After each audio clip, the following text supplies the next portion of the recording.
The 561st edition of the MMA Gambling Podcast on the Sports Gambling Podcast Network is brought to you by Underdog Fantasy. Play their fantasy pickup for a chance to win 100 times your entry in NBA, MLB, MMA, NHL, golf, and more. Sign up today at UnderdogFantasy.com using promo code MMA SGPN to get a 100% deposit match.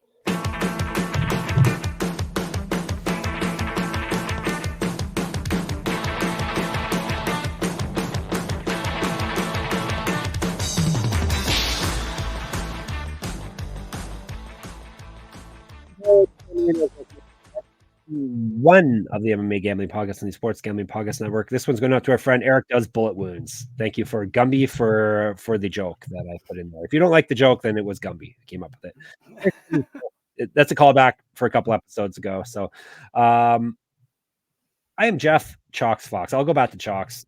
I say I'm the Gumby killer, but he sounds like he is dying. So the heat's gonna be on me if this man disappears. So maybe I'll just be Chalks for a while. Yeah, Gumby's still sick. Surprisingly, since we definitely aren't doing these episodes back to back, because that would be cheating you people, right? This is another regional episode. You people have demanded it with your comments, with your views and listens, and so we give the people what they want. We are for the people. We're covering furries this week, is from what I hear. It's a furry fighting league. I don't know if this has to do with My Little Pony too or not, but it's a furry. No, Fear. There's only one R. I screwed up again. It's Fury. FC 90, I believe, is the. Yes, that's what we're covering this coming weekend. It's happening on Sunday, which will be fun. A Sunday afternoon event. So, I'm not doing it by myself. I could, because I'm a topology capper. I'm pretty damn good at it, let me tell you. But let's bring in someone who actually does tape study of these fighters, of these people in furry suits fighting. It would be the one and only Daniel Gumby Vreeland. Hello. Yeah, and this is despite just bad jokes about people's sexual preference.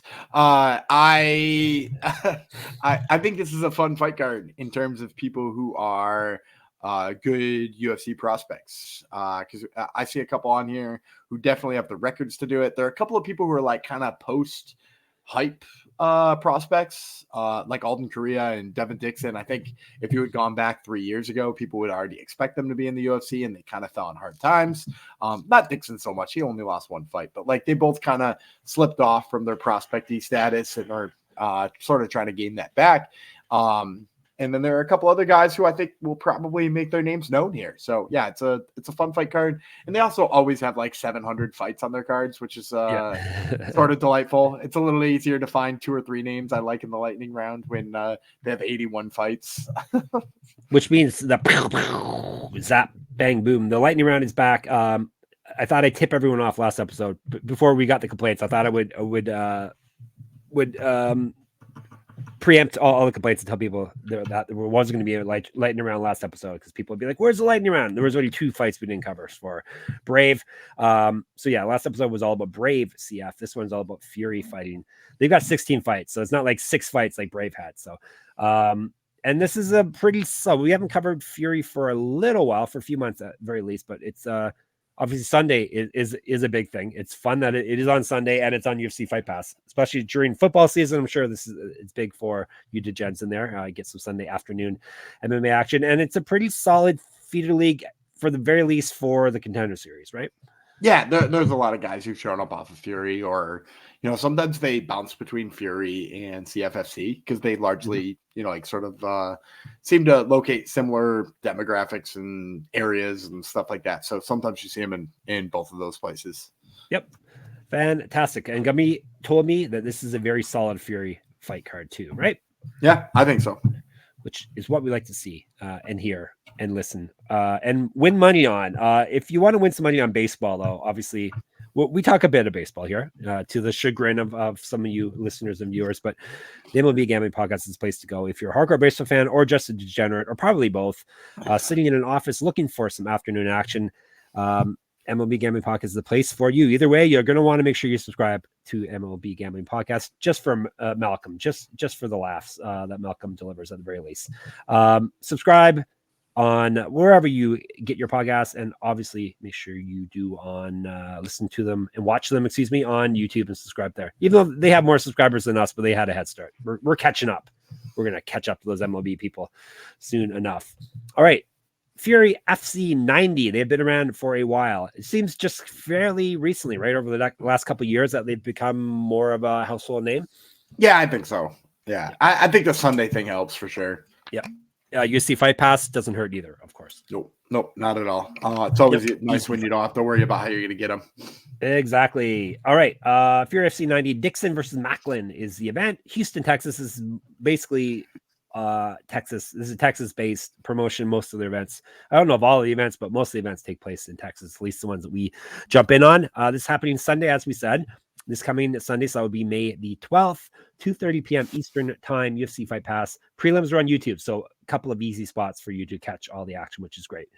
Imogen venues in Houston, Texas, in a cage. Sadly, they are a cage promotion. 16 fights. We're going to break down in full 5 fights, and then Gumby will, like Zeus, he will strike down the lightning and the thunder, and he will give you a lightning round, and we will give you his quick picks for those fights.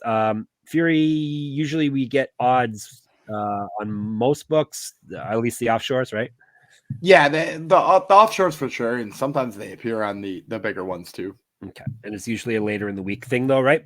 Yeah, definitely so later in the week because it's Sunday. Yeah. Yep. Not yet for us, but this is a way you can win money. Is if Gumby is really in on someone, and then they show up and they're a dog, then or vice versa. You can make some money off Gumby's opinion as opposed to where the actual line at least opens that, and then we steam it whatever direction we want to steam it, because that's the type of power we have. All right, we're going to a bantamweight fight to kick things off.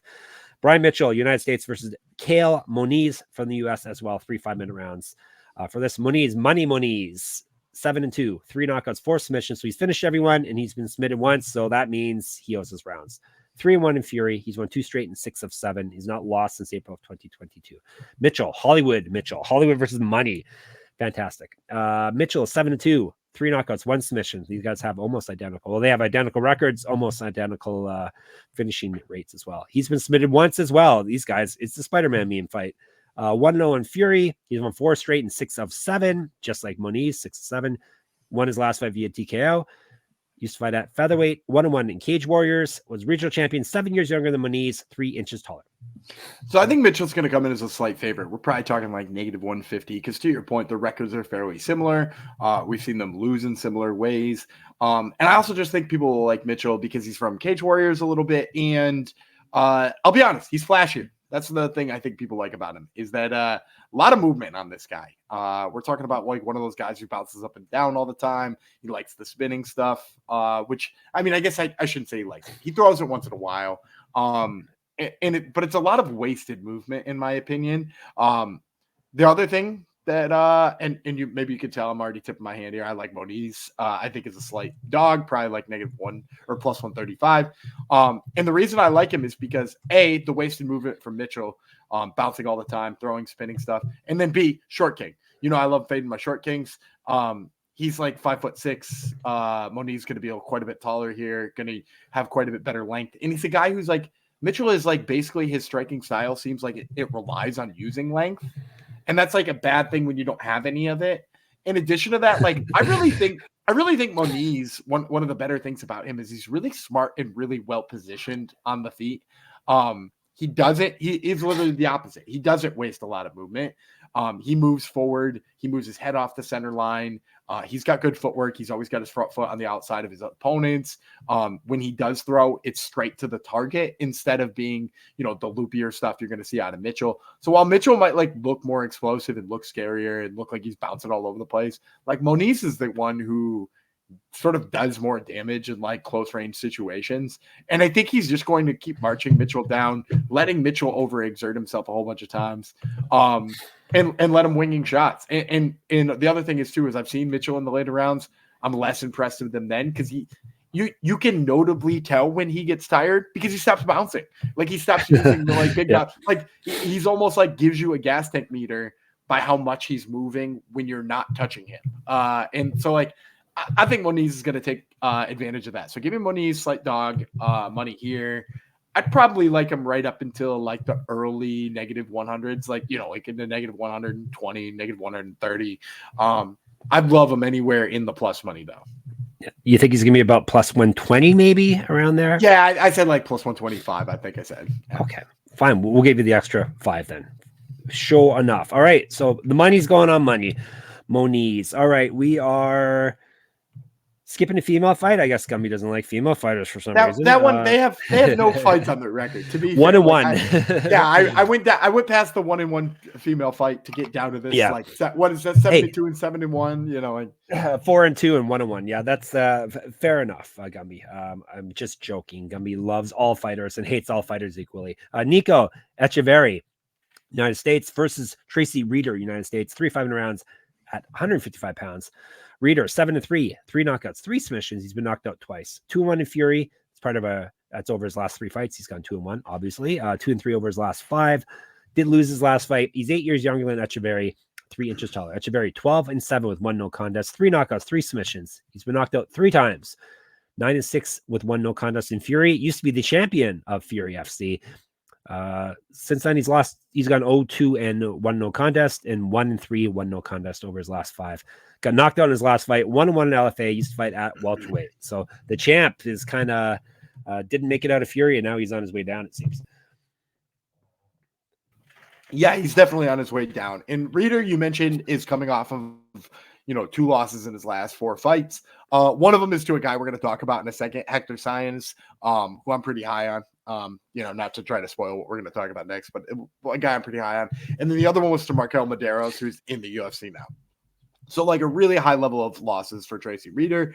Echeverry, like you said, he was the champ at one point in time. So he's fought high level guys as well. I think in order to win the fight, Nico Echeverry needs to move forward. That's something he seemingly gets his striking going when he's moving forward. He seems like he has control of the fight as long as he's moving forward. And I just don't think he can do that against Tracy Reeder. The thing about Tracy Reeder is he loves to move forward and he loves to get his wrestling going. In that fight with Hector Saenz, he actually took him down a bunch of times. Like there are a bunch of times where Tracy Reeder was in good position. And as a matter of fact, when that fight went to the judges' scorecards, I asked myself, is Saenz about to lose this fight because of terrible regional Texas judges? Right? Because like Tracy Reeder was in all of the good positions for a lot of that fight. And it was clear to me Hector had done more in terms of damage on the feet and in terms of, he wound up reversing a position in the 3rd round and having a lot of control in the 3rd round. But like, I was curious if they were going to give Reeder the first 2 because it was close enough. And luckily, cooler heads prevailed and Hector Saenz won the fight the way he should have. But that wrestling from Reeder here, I think it's the big piece that Echeverry is going to have trouble with. So I expect Reeder to come in probably negative 135 or 175. I think the books know he's the better wrestler here. He's also got a glorious blonde mullet, which is kind of fun. Yeah. Which is, can you put that in a handicap? Probably not, but I'm gonna. He's got crazy eyes too. He's got crazy. You can definitely put that in the handicap in the fight. Blonde mullet, crazy eyes, auto pick. Yep. That's a rule. That's why we love Tater McSpadden. Yes. So we can love Tracy Reeder for the same reasons. Like I said, I think slight favorite, negative 175. Echeverry is going to need to move forward and not get countered into the wrestling and not wind up in the clinch. And I think it's hard for him to do all of those things. And I think you're going to see Reeder come out on top. Fantastic. You can also come out on top if you're using Underdog Fantasy. The NBA playoffs are here, and our sponsor, Underdog Fantasy, wants to make it a lot more interesting. Underdog Fantasy is the easiest place to play fantasy sports. Playing their pick'em game is as simple as selecting higher or lower on player stats like points, rebounds, assists, and so much more. Make entries of all basketball or mix and match across your other favorite sports. You can win up to 100 times your money, and it's tons of fun. Easy app to use. Check it out. They got higher or lower on basically stats on pretty much any stat underneath the sun for whatever sport you're into. New customers get a pick 'em special in the lobby when they sign up, so make sure you always check out today's specials in there. Underdog will also be running a ton of different promos, bonus cash airdrops, specials, giveaways, and more throughout the NBA playoffs. So make sure to follow Underdog Picks. That's at Underdog Picks on Twitter to keep an eye out. Underdog is available in 30 plus states, including California, Texas, and Canada. They've also just launched Champions, their player versus player format in Florida. Make sure you sign up with the code MMA SGPN, and Underdog will double your first deposit up to $100. Underdog Fantasy promo code MMA SGPN. All right, we are moving on to a sticking with lightweight, actually. Lightweight. Hector, Saenz versus Mansher, Khera, both from the United States of America. Khera is the Punjabi Prince, which was Gumby's nickname in high school as well. Khera 6-0 with 5 submissions, 2-0 in Fury, won his last fight via submission, used to fight at featherweight, 1-0 in bare knuckle, fighting 2-5-1 as a pro grappler, 2 inches taller than Saenz. Saenz 7-1, 1 knockout, 3 submissions, never been finished in a fight. All those fights have taken place in Fury. He's won 3 straight, and he is 4 years younger than Khera. I changed the pronunciation of both their names as I was moving through that. Go ahead. I think Saenz is going to come in here as a pretty big dog. I'm going to say plus 200, and I'm going to pick him anyway. Khera's got a fair amount of hype behind him, being 6-0. You know, coming off that submission win. You know, people know him as a submission guy because he does so many submission tournaments and whatnot. But then also, you know, having the bare knuckle boxing background, like he seems like he's the real deal. Here's the only problem I have with that is we just watched Hector Saenz fight in a fight against a really good wrestler. I think Tracy Reeder is a great wrestler. And what we saw in that was he scrambled every single time. He never accepted the position. He forced Reeder to work the whole time. And then at the end of that fight, it was Saenz who had the gas tank left. Saenz has got an incredible cardio that he weaponizes. If you try to wear him out with the wrestling, you are going to get tired before he does. And in addition to that, when he's on the feet, he forces you to fight a brawl. He's going to brawl you, and if you want to brawl back, that's pretty much your only recourse here, because he's going to have a brawl, and you're invited. And so for me, I really like that against Khera, because if you watch Khera, he's more of a plodding guy on the feet. He moves forward very slowly. He's very selective of the shots. I like his footwork. I like all the things that he does in that style, but I don't like that style against Hector Saenz' style of striking. You know, because I think Hector Saenz is, first of all, he's going to be the one landing harder shots. He's probably going to be the one throwing more. And in a lot of cases, you worry that's going to make the guy tired, especially if he winds up getting wrestled for a part of it. But with him, I just don't worry about that. So I think despite the hype that's behind Khera, I'm going to go with Hector Saenz here. I think probably dog money here on him is going to be pretty good. All right. You said it was going to be a pretty big dog too, did you not? Yeah, I think plus 200 probably. Fantastic. All right. We like to hear that. All right, let's go to co-main event. Alden Coria versus Justin Longoria. This is all U.S. versus U.S. on this card that we're covering here. Longoria, Bustin is the nickname. Bustin instead of Justin. Fantastic. He's 4-0. Bustin Justin. Bustin Justin Longoria. He's 4-0-1, 2 knockouts, 1 submission. 4-0 in Fury. He's won 4 straight fights. 3 years younger than Coria. Cobra Coria. Both have fun nicknames. Rhyming nicknames at the very least. Coria 7-3, 2 knockouts, 3 submissions. He's been submitted once. 2-1 in Fury, 5-2 in LFA.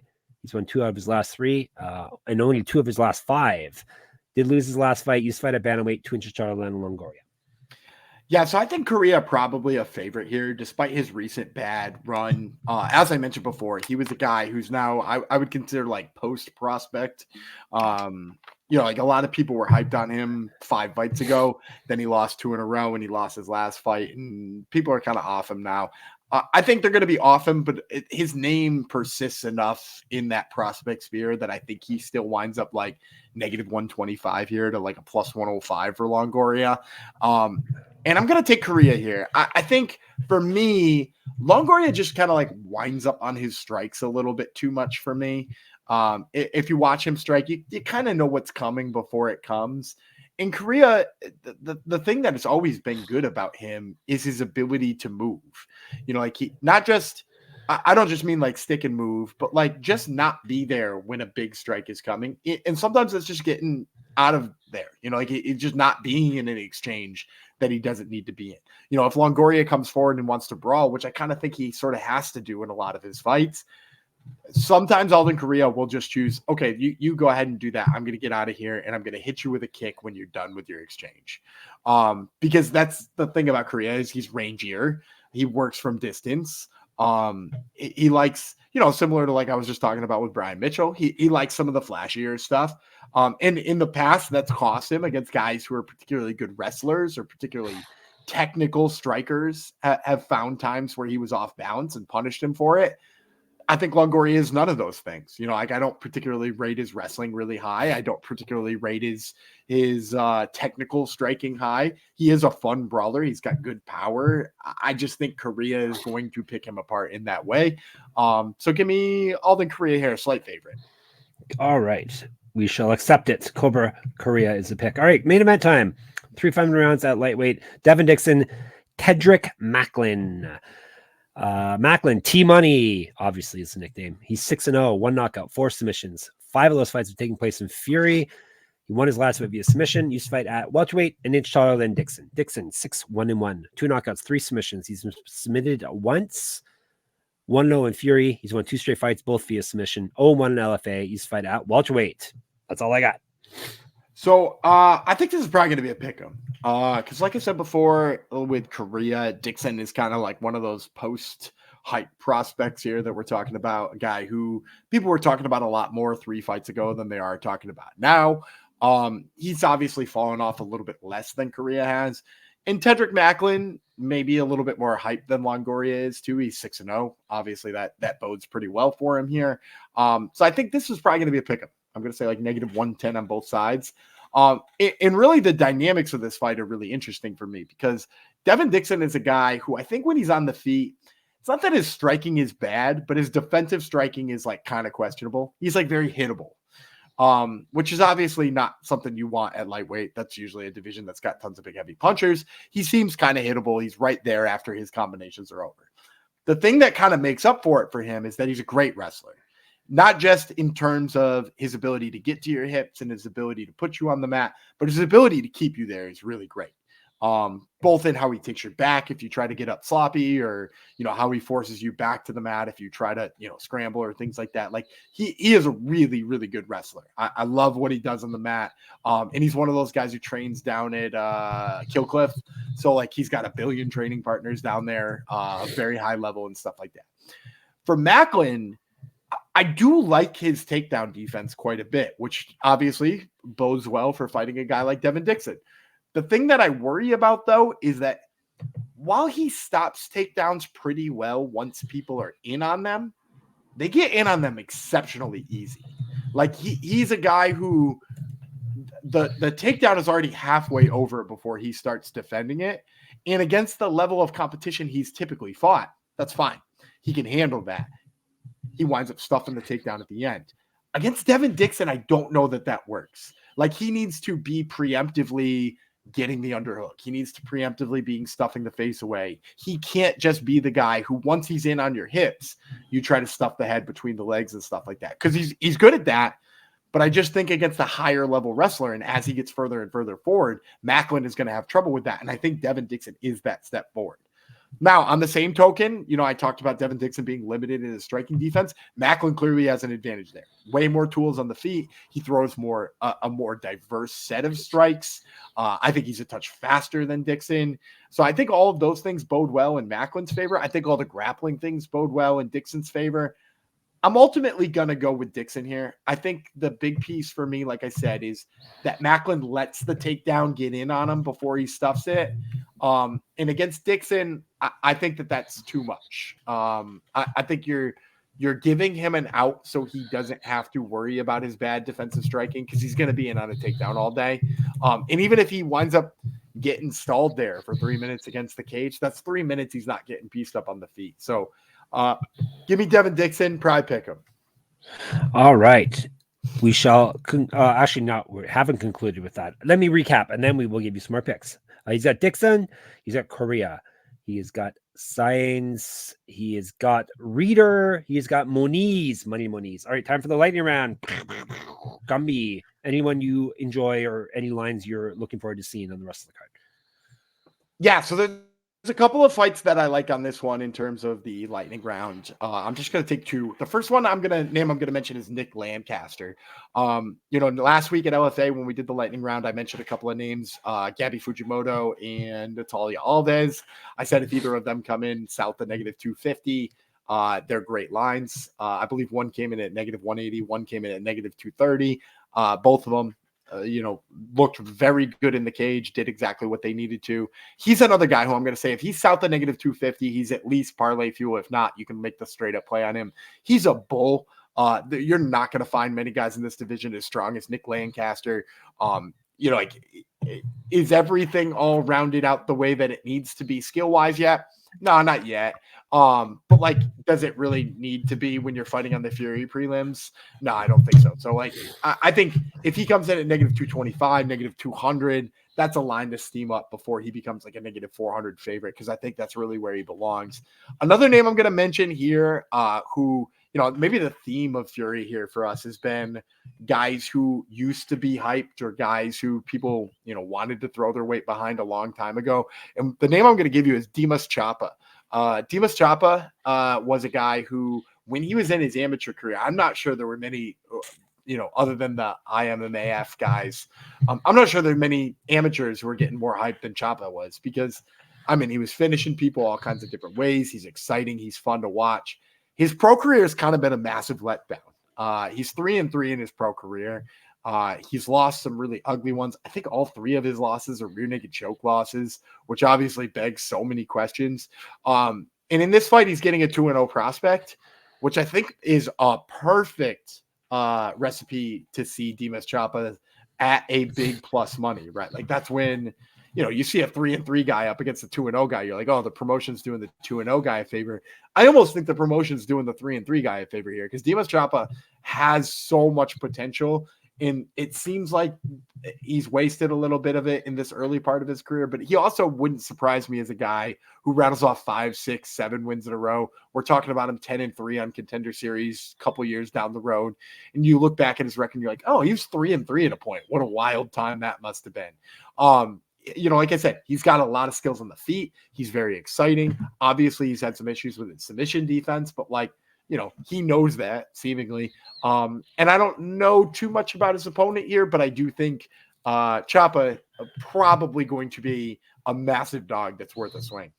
All right, there you go. Lightning round is concluded. Thank you for listening and or watching. The show will be in the Discord, hanging out there. If you have more questions about Fury or anything else, or you want to chat, sportsgamblingpodcast.com/Discord, Twitter, SGPN MMA. He's Gumby Vreeland. I'm a Jeff Fox writer there, and on Instagram. Obviously, our YouTube. Make sure you subscribe there. You can reach us in the comments there as well.